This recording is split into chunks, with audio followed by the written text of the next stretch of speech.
now at 4.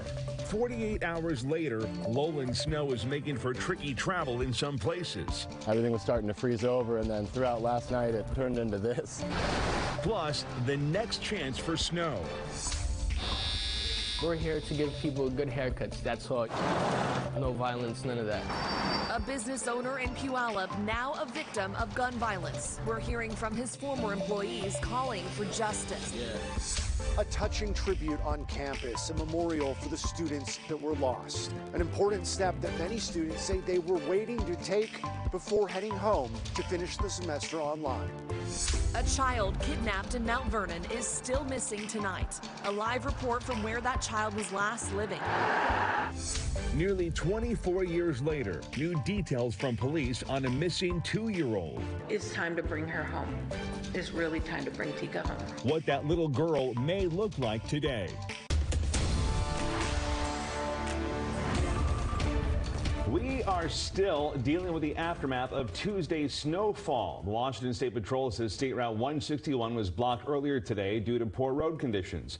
These are new images showing all that snow and slush. Right now, troopers are reminding drivers to slow down. Make sure your tires are in good condition for the roads and check that you are carrying chains. You're going to need them in those passes right now. The live look right now is Snoqualmie and Stevens Pass. Right now, chains are required in both directions of I-90. Tonight, State Patrol will be doing chain enforcement near North Bend as drivers head towards Snoqualmie. We are still tracking power outages in Snohomish County. More than 1,400 customers are now on their third day without heat after Tuesday's snowfall. And for the third day, air travel is being impacted by the weather. More than 170 flights were canceled today at SeaTac. A majority of those are Alaska Airlines flights. Nearly 150 other flights were also delayed. Thanks for choosing King 5. I'm Steve Solis. And I'm Madison Wade. We're going to get straight to your first alert forecast now with Stephen Kilbrath. And Stephen, parts of western Washington are still seeing snowfall right now. Yeah, for sure. We're seeing some of the flakes come down. I mean, there was 8 inches at my house, but you come to Seattle and you're like, what's going on? There's not much snow anywhere. But that's what we're seeing. It's like a hit or miss storm of where you lived. You certainly got some, and there was a lot in the eastern foothills communities, in the South Sound, Kitsap Peninsula, places like that. But a gorgeous day today, as well as you're seeing here at Westport with the waves crashing in on the jetty there and the sunshine. So not too bad of an afternoon there. And here's a look now at from Granite Falls High School. Normally you'd see Mount Pilchuck in the background there, but it's clouded in. But still the sunshine peeking through even there. So the Puget Sound region tonight, partly cloudy. Temperatures will be 25 to 31 degrees. Your sunset at 4:19, but it will be windy in a lot of spots. In fact, even in Seattle, gusts to 25 miles an hour. The further north you go and across the Strait of Juan de Fuca, going to see gusty winds as well. And your commuter forecast, just want to warn you, we have the yellow light flashing. It's not really going to be too bad of traffic, but just we're going to warn you about some icy conditions, because with the snow melt and the freezing temperatures, we're going to see some ice, and temperatures are going to get into the 20s overnight in a lot of areas. So you're going to need to be aware of that. Partly cloudy tomorrow morning for your commute, and you're going to see temperatures around freezing for the drive. But take a look at the next 12 hours in places like Duval, out in the Snoqualmie Valley, going to get down to 22 degrees after midnight. So certainly going to be a cold night around the northwest. We have had so many of you send us photos from this week's snowfall, playing in the snow, dealing with it. A lot of these are coming from the South Sound area. Yeah, King 5's Erica Zuko joins us live from Graham, where residents got their share of this week's winter weather. So, Erica, how are the roads there right now? Well, Madison and Steve, most of the day, they've been looking pretty good, at least in terms of those major roads. I'm right here in Frontier Park, and you see it's just gorgeous, totally coated in snow.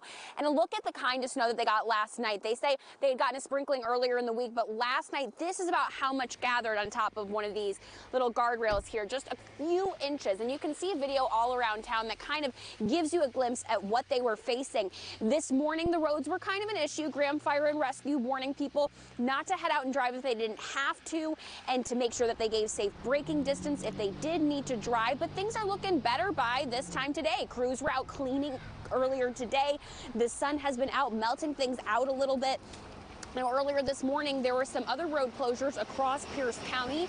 Pierce County Sheriff's Department monitoring all of those and giving updates throughout the day. Right now, no major road closures.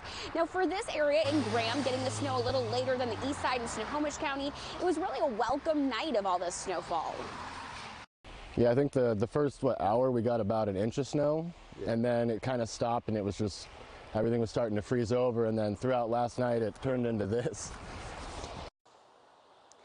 And you mentioned that major road closure earlier today on State Route 161. That had opened up several hours ago, so no big issues there. Right now, though, it is looking clear and cold. Pierce County Sheriff's Department says that as it gets dark, the ice on the roads could be an issue again, so that's something to watch out for. For now, we're live in Graham. Erica Zucco, King 5 News. Erica, thank you. We'll hear again from you at the top of the hour. Text 206-448-4545 for a link to our free King 5 app. It's the fastest way to get weather and traffic updates for your area sent right to your phone. Tonight, a vigil has started outside of JQ's barbershop in Puyallup. The owner of the barbershop was shot and killed around 5 o'clock last night, and tonight, Puyallup police are still looking for the suspect. King 5's Kristen Goodwillie joins us live from Puyallup. So, Kristen, what did you find out about the owner? Well, friends are telling me his name is Jose Velez, and he is the owner here at JQ's Barbershop.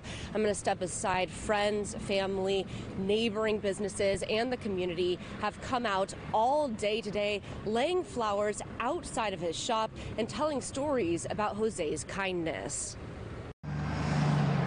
The barber's pole turns outside JQ's barbershop, but the curtains are closed.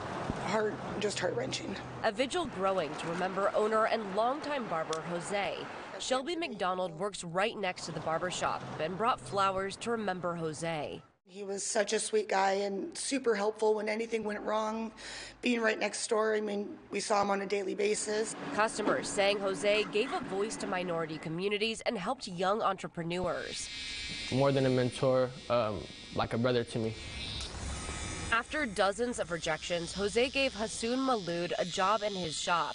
Hassoun was 16 at the time. Always just pushed me harder and harder.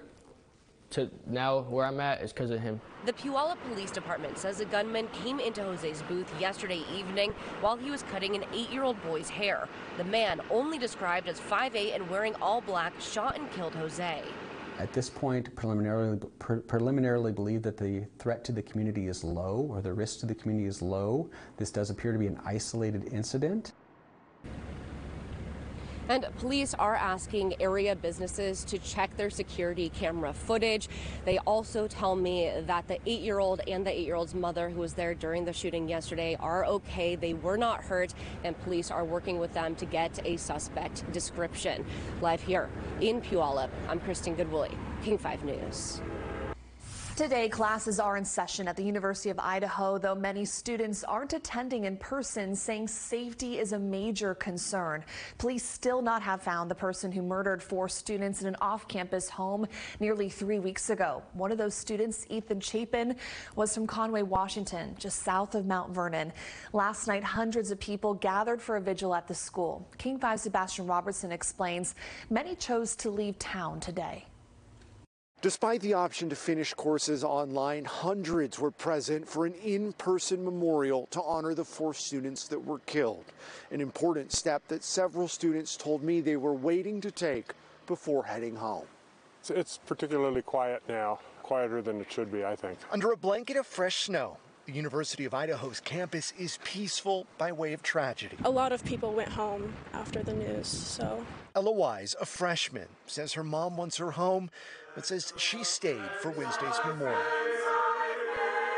The first official vigil for Kaylee Consalves and Madison Mogan, Xana Kernodal, and Ethan Chapin, the 4 students murdered in an off-campus home on November 13th. I'm coming home this weekend, back to Boise, because of it. My family's very concerned, and rightly so. Her roommates are going home too, students that say they don't feel safe as no one is in custody for the stabbing death of 4 of their peers. There's a large group of people that are so focused on solving this crime. Idaho State Police, the FBI, and Moscow PD all working the case. Marked patrol cars are a regular sight on campus. The crime scene is under constant watch. Regardless, students are asked to look out for one another, as safety can't be guaranteed.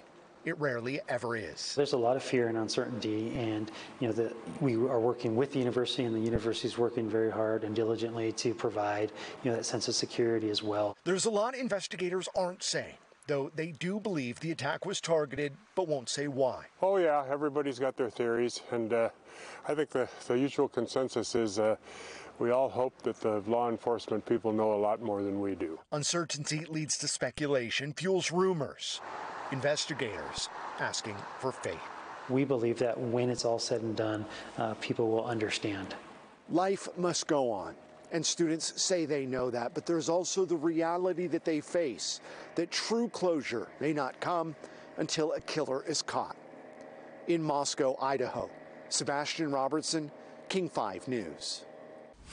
For the first time, we are seeing the foster mom charged with kidnapping a child in Mount Vernon. Police have issued an arrest warrant for Amanda Dinges. And now we are learning more about what led up to the 5-year-old boy's disappearance. King 5's Connor Board has been following this case. And Connor, what do we know tonight?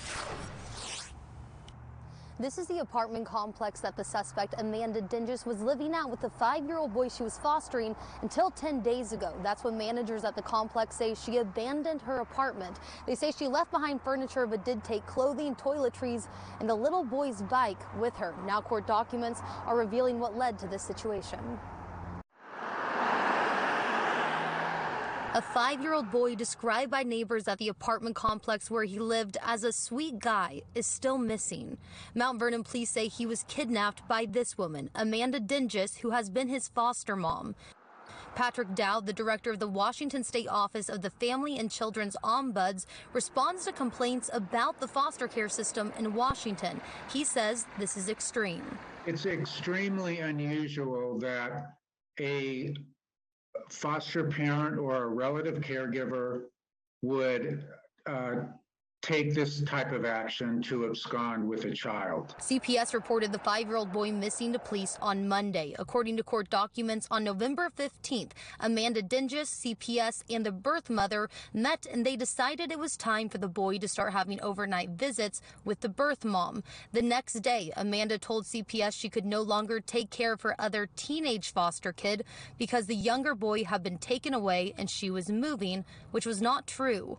On November 21st, Dinges moved out of the apartment complex and the 5-year-old boy did not show up to school. And on November 25th, the child did not show up for his first overnight stay with his birth mother. Refusing to engage with the department or not making the child available for reunification, any of those steps are clearly contrary to the department's legal obligation to make efforts to reunite families.